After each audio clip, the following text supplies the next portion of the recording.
Hey guys, so I'm 4 weeks today, 2 more weeks and I'm going to be completely healed, so that's super exciting in my opinion because I'm ready to be healed. This is like a really long 6 weeks, longest 6 weeks of my life, I swear. So, but today I'm going to talk about my 2 week. Today I'm going to talk about my 2nd week of recovery. I think I'm going to put my 3rd and 4th together just because not very much happened at all. But my 2nd week was kind of eventful. My pain wasn't too bad.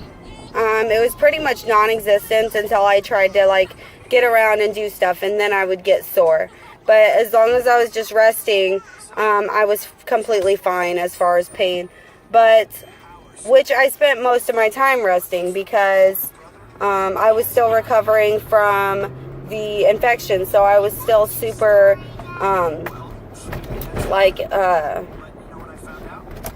dizzy and weak and all that stuff. Stupidly, I tried to go back to work on that Tuesday. So 2 days after I was diagnosed with the infection, I tried to go back to work because before I had the surgery, I told them that I would only take a week off and I would come back to work and just be on light duty. Well, so I tried to go back to work on that Tuesday and it did not happen. I was 10 times worse there just because even though I was sitting down, just being out of the house and sitting up and having so much going on, I was really bad. And they kept telling me I looked really pale and I looked like I was going to pass out. And I honestly felt like I was going to pass out. They told me I could leave, but I was honestly scared to drive. Ooh, that's another thing.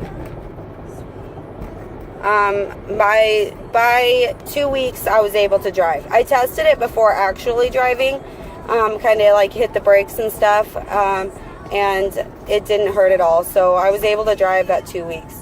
But anyways, I was scared to drive because I was so dizzy and all that. Oh, is it over? Okay, Mama, we'll restart it. She's like obsessed with Boss Baby lately. That's like her thing. It was Mickey Mouse, but now it's Boss Baby. Anyways, so I left work. I actually went to the doctor from work. I wanted to do another pee test and make sure that the infection was gone.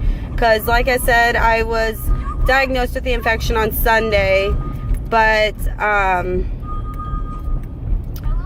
it was just a 3-day cycle, or a 3-day course of antibiotics. So I did go to the doctor on Tuesday just because I felt so horrible.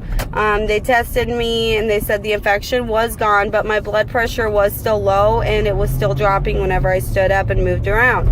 So she gave me a doctor's note to, be out of work for the rest of that week and told me to rest. My body just needed to heal and I was having troubles healing because it kept getting hit with something else, So that's what I did. So my pain probably would have been worse had I been up and, moving around and all that. But I was resting because of this infection. But when I did get up and move around, my pain was not bad at all. I barely felt it. It was more like when I coughed, it still hurt, but I was able to like laugh and sneeze and stuff. I still tried to use my stomach muscles as less likely. I tried not to use my stomach muscles. Whenever possible, I would just use my arm muscles. After the 2 weeks, going 2 weeks, not picking up my 2-year-old was hell. Like, she would follow me around crying, wanting me to pick her up, begging me to pick her up. She didn't understand that I couldn't. I told her, Mommy has owies on her tummy, I can't pick you up. And the first couple weeks was rough, but after this was hell. So I did start picking her up, which she weighs, probably roughly around like 25 to 27 pounds. She's a small 2-year-old, but the first couple times I picked her up was because she got sick. She was like throw up sick, so she was like crying that her belly hurt, and I had to go pick up the kids. So I didn't want to force her to, you know, walk whenever she felt horrible. So I did like carry her to the car. Then she threw up in the car. So then I had to carry her back into the house. And then I had to get her car seat out of the car. Because it was kind of warm that day. So I didn't want to sit in the car and wait for my husband to get home from work.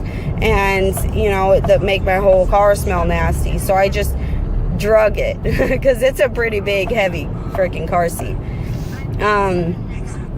So that's where that started, me having to carry her. And so because I carried her that time when she was sick, it was harder for me to go back to the no, mommy can't carry you because my belly hurts thing. So I did carry her a little bit, but I carried her as less as possible, as least amount as possible. I don't even know how to say that. God, I'm like brain fart. But I carried her as less as possible. I don't even think that that's a sentence, but only whenever I absolutely had to. But now it's getting to the point to where I'm carrying her on a daily basis, which is terrible. But I'm still not doing any heavy lifting other than her, and I'm not like vacuuming or doing any hardcore cleaning. But my pain at 2 weeks really wasn't too bad.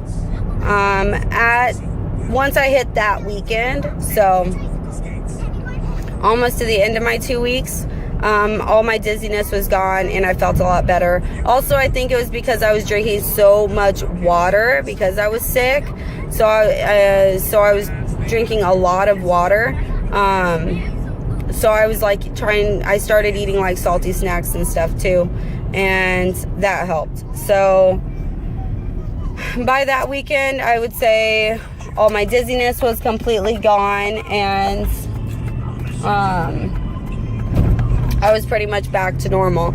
And then once I did, you know, get around and clean and all that stuff, I really wasn't that sore, to be honest. I do need to, Dr. Levine says to email him weekly and let him know updates, and I haven't done that in a while, so I should probably do that. What's the matter, baby? What? I also started, oh, you want me? We're almost there, and then I'll get you out, I promise. I also started my period. I don't know if it's considered an actual period, because it was the day after surgery. But I still consider, I think it is still considered a period, because he said, for one, I was due to start my period around surgery, so I was just glad that I made it through didn't start it until after the surgery. But he also said that having surgery can make you start up your period, just because of all the stress down there, or it can cause your period to be late. So I think it is still considered a period. But I started that the day after surgery, and that lasted 5 days, and then stopped. What's the matter, baby?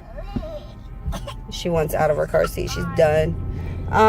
We're here. I'm in a park, and then I'll get you out. Anyways, 5 days, and then I stopped, which was exciting, because before I got my tubes tied, I had my period like every 30 days, and it would last for 5 days and then stop. It was like clockwork, and I knew when it was coming, and it was really nice. Well, when I got my tubes tied, my period would come about every 26 days, and I would have it for 3 days, and then it would stop for 2 days, and then I'd have it for 3 or 4 more days.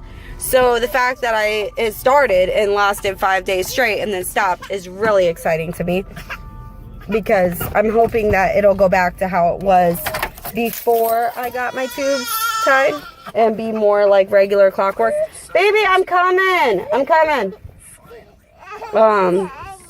So yeah, that's exciting. But that's really all there is to say about my second week. So I'll talk to you guys here soon. I gotta get in here. Gotta get her. She's crying. Gotta get into work. So I'll talk to you guys here soon about my week 3 and week 4. Bye.